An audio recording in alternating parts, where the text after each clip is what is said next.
पूज्यवर आचार्य उमा स्वामी महाराज सूत्र नंबर 20 और 21 में विस्तार से 12 व्रतों का वर्णन करते हैं। यद्यपि पूज्यवर ने अनुव्रतों को विस्तार से नहीं समझाया, लेकिन उन्होंने संकेतनात्मक दिया अनुव्रतो गारी, जिसे विस्तार अन्य टीकाकारों ने किया। अहिंसानुव्रत, सत्यानुव्रत, अचौर्यानुव्रत, ब्रह्मचर्यानुव्रत और परिग्रह परमाणुव्रत। इस प्रकार यह 5 अनुव्रत हुए। 5 अनुव्रतों का स्वरूप पिछली क्लास में हमने जाना। आइए अब हम जानते हैं इसके अलावा भी अन्य कोई व्रत हैं। तो हाँ, गृहस्थ की क्या इतनी ही विशेषता है? तो कहते हैं नहीं, और भी व्रत उसके पास होते हैं। टोटल 12 व्रत हैं। 5 अनुव्रत, 3 गुणव्रत और 4 शिक्षा व्रत। टोटल हुए 12 व्रत। इन 12 व्रतों को धारण करने वाला व्रती होता है। आइए देखते। उसके पास 2 प्रतिमाएं, जो दूसरी प्रतिमा है उसका नाम है व्रत प्रतिमा, उसके अनुसार यहाँ पर वर्णन किया। लेकिन भगवान उमा स्वामी महाराज की यह विशेषता रही, या क्या विशेषता है? एक शंका, एक प्रश्न के रूप में ये सदा बना रहता है कि पूज्य श्री ने कहीं भी प्रतिमाओं का ना तो नाम उल्लेख किया, ना ही उनका वर्णन किया। आइए देखते। सूत्र नंबर 21, दिग्देशानर्थ दंड विरति सामायिक प्रोषधोपवासोप भोग परिभोग परिमाणातिथि संविभाग व्रत संपन्नश्च। दिग्देशानर्थ दंड विरति सामायिक प्रोषधोपवासोपभोग परिभोग परिमाणातिथि संविभाग व्रत संपन्नश्च। अब क्रमशः 12 व्रतों के नाम देखते। पहला है दिग्व्रत। विरति शब्द से दिग्व्रती अर्थात दिग्व्रत, देशव्रती और तीसरा अनर्थ दंडव्रती। ये 3 गुण व्रत हैं। फिर आगे कहते हैं 4 शिक्षा व्रत, सामायिक प्रोषधोपवास भोग परिभोग परिमाण और अतिथि संविभाग। इस प्रकार यह टोटल 7 व्रतों का नाम आचार्य भगवंत, जिन्हें सप्तशील शब्द से भी उल्लेखित करते हैं, उसका वर्णन यहाँ पर आचार्य ने किया। आइए अब उनके विषय में विस्तार से हम देखते हैं और भावना भाते हैं कि इन व्रतों को हम अपने जीवन में धारण करके अपने जीवन को पूज्यवर आचार्य भगवंतों और साक्षात तीर्थंकरों के भगवंतों के जीवन के समान निर्मल और शुद्ध बनाने की भावना भाएं।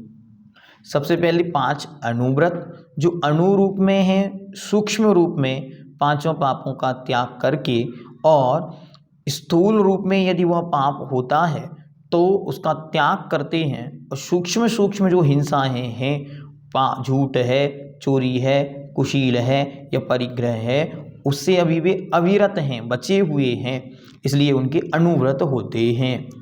फिर आगे कहते हैं गुणव्रत। गुणव्रत कितने? 3। तो गुणव्रत किसे कहते? जिसे अनुव्रतों के गुणों की वृद्धि हो उसका नाम गुणव्रत है। जिससे अनुव्रतों के गुणों की वृद्धि हो उसका नाम गुणव्रत है। जैसे खेती की रक्षा के लिए बाढ़ का स्थान है, जब खेती बचानी है तो चारों तरफ से बाउंड्री बना देते हैं, जिसको मेड़ बोलते हैं। वैसे ही 5 अनुव्रतों की रक्षा के लिए गुणव्रत का स्थान है। गुणव्रत 3 हैं, दिग्व्रती, देशव्रती और अनर्थ दंड व्रती।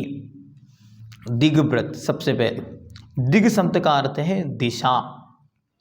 तो सूक्ष्म पापों से बचने के लिए मरण पर्यंत 10 दिशाओं में सीमा कर लेना और उससे आगे ना जाना दिग्व्रती कहलाती है। दिग मतलब दिशाएं, तो 10 दिशाएं, 4 मुख्य दिशाएं, पूर्व, दक्षिण, पश्चिम, उत्तर, और 4 विदिशाएं, ईशान, आग्नेय, नैऋत्य और वायव्य, अधो और ऊर्ध्व, ऊर्ध्व और अधो, ये टोटल 10 दिशाएं। इन 10 दिशाओं में जीवन पर्यंत के लिए आवागमन की मर्यादा करना। मैं यहाँ तक जाऊँगा, इससे ज़्यादा आगे नहीं जाऊँगा। जैसे पूर्व में कोलकाता, यह हम सम्मित से कर रख सकते। दक्षिण में कन्याकुमारी, या हम श्रवणबेलगोला रख सकते। पश्चिम में मुंबई, या हम गिरनार रख सकते। और उत्तर में कश्मीर या अष्टापद। इस प्रकार जो मुख्य मुख्य प्रसिद्ध स्थान हैं जिन पर अनंत काल से जैनों का आधिपत्य है, ऐसी भूमियां या नैमित्तिक रूप से जहां जैनत्व की स्थापना हुई है, ऐसी भूमियों को अच्छी तरह संकल्प करके मैं इससे आगे नहीं जाऊंगा, क्योंकि अब व्रती बन गया है तो बिना प्रयोजन कहीं क्यों जाना। इसलिए जो प्रयोजनभूत स्थान है वहीं तक उसका आवागमन होता है और बाकी बाहर के क्षेत्र का वह त्याग कर देता है। इसका नाम है दिग्व्रत। पूज्यवर समंतभद्र देव महाराज कहते हैं कि इसके बाहर तो वह महाव्रती तुल्य है। क्यों? न कभी बाहर जाएगा, न वहाँ कभी 5 पाप करेगा, तो 5 पापों का सूक्ष्म त्याग भी उसका वहाँ हो गया, इसलिए उसे महाव्रती तुल्य कहा। आगे कहते हैं दूसरे नंबर पर देशव्रत। जीवन पर्यंत के लिए किए हुए दिग्व्रत में, दिग्व्रत अर्थात 10 दिशाओं की मर्यादाओं में और भी संकोच करके घड़ी, घंटा, दिन, महीना आदि तक किसी मोहल्ले, चौराहा आदि तक सीमा रखना, यह देश व्रत कहलाता है। अभी क्या किया था? बड़ी मर्यादा की थी, मैं जीवन पर्यंत पूर्व दिशा में सम्मित शिखर से आगे नहीं जाऊंगा। अब आज अष्टमी है तो नियम लेगा, मैं आज अपने मोहल्ले से या अपने जिन मंदिर से आगे नहीं जाऊंगा। आज 10 लक्षण पर्व प्रारंभ हो रहे हैं, मैं इस प्रांगण से या 1 किलोमीटर से बाहर नहीं जाऊंगा। इस प्रकार अनेक प्रकार की मर्यादाएं वह उनके अंदर अंदर ही, उससे बाहर नहीं, उसके अंदर अंदर ही और संकुचित होना और संकीर्ण करना और कम करते चले जाना। जैसे 10 लक्षण है, चतुर्दशी है, अष्टमी है और भी अन्य दिनों में वह अपनी मर्यादाएं करता है। मैं इस गली, मोहल्ले, बाजार, बाग, बगीचा, चौराहा इनसे आगे नहीं जाऊंगा। आगे कहते हैं अनर्थ दंड विरत। अनर्थ दंड क्या है? न अर्थ इति अनर्थ, जिससे अपना कुछ प्रयोजन तो सिद्ध ना हो और व्यर्थ ही पापों का संचय हो, ऐसे कार्यों को अनर्थ दंड कहते हैं और उसके त्याग को अनर्थ दंड विरति व्रत कहते हैं। जिसे अपना तो कोई प्रयोजन सिद्ध नहीं हो रहा और व्यर्थ में पाप का आश्रय हो, ऐसे कार्य 5 प्रकार के मुख्यता कहे और इनके अलावा भी अन्य जितने भी कार्य हैं, जो कार्य जीव को अनावश्यक प्रतीत हो, जिनके माध्यम से मात्र पापों का आश्रय, कर्म का बंध हो और निजी प्रयोजन कोई सिद्ध ना हो, वे सब अनर्थ दंड हैं। पहला पापोपदेश, हिंसादान, अपध्यान, प्रमाचर्या और दुष्श्रुति। पापोपदेश, खोटे व्यापार आदि पाप क्रियाओं का उपदेश देना, जैसे मछली की खेती करो, बूचड़ खाने खोलो आदि। इनसे निजी प्रयोजन कुछ नहीं और मिला क्या? महानतम पाप का आश्रय होगा। दूसरा हिंसादान, हिंसक उपकरणों को देना, जैसे बम, पिस्तौल, फरसा, पटाखा, जेसीबी, मिट्टी आदि खोदने की मशीन, क्रेशर, ब्लास्टिंग के उपकरण देना एवं हिंसक पशुओं का पालन करना, जैसे कुत्ता, बिल्ली, मुर्गा, सर्प आदि। व्रती है, ध्यान रखे अपने हाथ से कभी किसी को माचिस भी ना दे। क्यों? ये अव्रती है, अविवेकी है। मानो इसने जाके और उस पर कचरा घर में जाके एक काली सीख डाल दी कितने जीव मर सकते हैं, इसलिए वह अपनी मग्गा, बाल्टी, अपनी रस्सी, अपना सामग्री उसको नहीं देता। इनसे क्या करेगा, वह कुछ भी अनर्थ करेगा। तो हिंसा के उपकरण स्वयं नहीं देना। अपध्यान, पर के दोषों को ग्रहण करना, पर की लक्ष्मी को चाहना, पर की स्त्री को चाहना आदि। दोष के कारण वह मर जाए, उसकी दुकान नष्ट हो जाए, उसकी खेती जल जाए, वह चुनाव में हार जाए, उसके यहाँ डाका पड़ जाए आदि, ये कहलाते हैं अपध्यान। इस प्रकार का खोटा चिंतन भी वह नहीं करता। बैठा है और सोच रहा है इसका ऐसा हो जाए, उसका वैसा हो जाए, उसका वैसा, इससे कुछ होना जाना नहीं। होना तो उसके साता असाता पाप पुण्य से है, हमारी तो व्यर्थ ही असाता का आश्रय हो रहा है, इसलिए उससे बचना।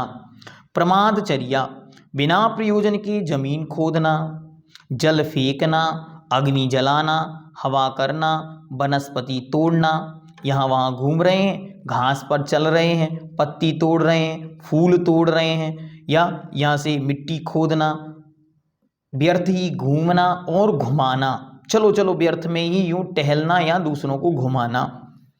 दुष्श्रुति, चित्त को कलुषित करने वाला अश्लील साहित्य पढ़ना, सुनना, गीत सुनाना, नाटक, टेलीविजन एवं सिनेमा आदि देखना दुष्श्रुति नाम का अनर्थ दंड है।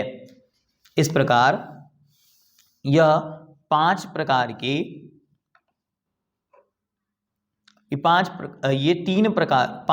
के अनुव्रत और 3 प्रकार के गुणव्रतों का वर्णन हुआ। आइए अब आगे देखते हैं शिक्षाव्रत। शिक्षाव्रत कितने, तो शिक्षाव्रत हैं 4। शिक्षाव्रत किसे कहते हैं, जिससे मुनि आरिका बनने की शिक्षा मिले उनका नाम शिक्षाव्रत है। जिनसे मुनि आरिका बनने की शिक्षा मिले उनका नाम शिक्षाव्रत है। सामायिक, प्रोषधोपवास, भोग परिभोग परिमाण व्रत और अतिथि संविभाग। पहला सामायिक, समता भाव धारण करना सामायिक है। मुनि हमेशा समता धारण करते हैं, किंतु श्रावक हमेशा समता धारण नहीं कर सकता, अतः वह स्वयं समय की सीमा रखकर निश्चित समय तक मन वचन काय एवं कृतकार्यत अनुमोदना से 5 पापों का त्याग करके परमात्म स्वरूप का चिंतन करना, यह सामायिक है। मुनि महाराज तो 24 घंटे समता में रहते हैं, समता मतलब समानता, लेकिन श्रावक 24 घंटे एक साथ नहीं रह सकता, इसलिए वह समय की निश्चितता है उसके अनुसार कार्य करे। इस व्रत का धारी दिन में 2 बार अथवा 3 बार सामायिक करता है।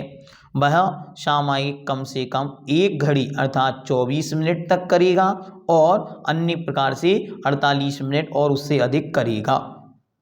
कम से कम 24 मिनट अनिवार्य, दिन में 2 बार। किनके, 2 प्रतिमाधारी, 3 प्रतिमा धारण करेगा तो 3 बार सामायिक अनिवार्य है। ठीक, आगे प्रोषधोपवास। प्रोषध शब्द का अर्थ पर्व के दिन से है।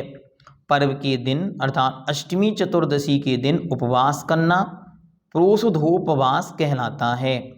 उपवास के दिन समस्त आरंभ का त्याग कर वन में या मंदिर में रहकर धर्म ध्यान करना चाहिए। उस दिन मंजन स्नान भी नहीं करना चाहिए। शिक्षा ले रहे हो तो पूरी शिक्षा लें। मुनि मंजन स्नान नहीं करते तो श्रावक भी उपवास के दिन ना करे। उत्कृष्ट रूप से भगवान समंतवत देव ने तो लक्षण बनाया, उसमें उन्होंने स्पष्ट शब्दों में लिखा कि ना तो स्नान करे, ना अंजन करे, ना मंजन करे, ना ही किसी प्रकार का श्रृंगार करे। लेकिन वर्तमान स्थितियों में वह स्नान आदि करता है। क्यों? क्योंकि वह एक स्थान पर स्थिर रहकर धर्म ध्यान नहीं कर पाता है, यहाँ वहाँ आना जाना करता है, इसलिए उसका स्नान अनिवार्य हो जाता है। कोशिश यही करें एक स्थान पर स्थिर रहें, जिससे आना जाना कम हो, जिससे स्नान आदि की आवश्यकता ना पड़े। उत्कृष्ट मार्ग तो वही है, स्नान ना करे। फिर उपभोग परिभोग परिमाण व्रत। जो वस्तु एक बार भोगने में आती है वह उपभोग कहलाती है। ध्यान रखें, भगवान समंतभद्र की और भगवान उमा स्वामी महाराज की परिभाषाओं में थोड़ा सा अंतर है। वहाँ पर जो एक बार भोगने में आती है उसे भोग कहते हैं, और बार बार भोगने में आती है उसे उपभोग कहते हैं। और भगवान पूज्यपाद देव या भगवान उमा स्वामी महाराज की परिभाषाओं में थोड़ा सा अंतर है। जो एक बार भोगने में आए वो उपभोग है, जैसे भोजन पानी आदि, और जो वस्तु बार बार भोगने में आती है वह परिभोग कहलाती है, जैसे वस्त्र, आभूषण, वाहन, यान आदि। प्रतिदिन उपभोग परिभोग की वस्तुओं का परिमाण करना उपभोग परिभोग परिमाण शिक्षाव्रत कहलाता है। प्रतिदिन अपनी एक डायरी रखता है, उसमें लिखता है आज मैं इतनी बार भोजन करूंगा, आज मैं इतनी हरी या इतनी सब्जियां, इतने अन्न, दाल, चावल, कपड़े आदि ग्रहण करूंगा, सोऊंगा इतनी बार, इस प्रकार का कार्य करूंगा, इस प्रकार। फिर अतिथि संविभाग शिक्षाव्रत, संयम की विराधना न करते हुए जो गमन करता है वह अतिथि है। जिसके न आने की न जाने की तिथि निश्चित हो वह अतिथि है। ऐसे अतिथि साधुओं को आहार, औषधि, उपकरण एवं वसति का देना यह अतिथि संविभाग व्रत है। पहले मुनि को दे आहार, फिर करे निज आहारा। पहले मुनि महाराज को आहार देकर पश्चात स्वयं आहार ग्रहण करता है, इसका नाम अतिथि संविभाग व्रत है। इस प्रकार यह श्रावक के 12 व्रतों का विस्तार सा वर्णन हुआ। अब अंत में वह जीवन के अंत में क्या करता है उसका वर्णन आगे आचार्य अगले सूत्र में करेंगे।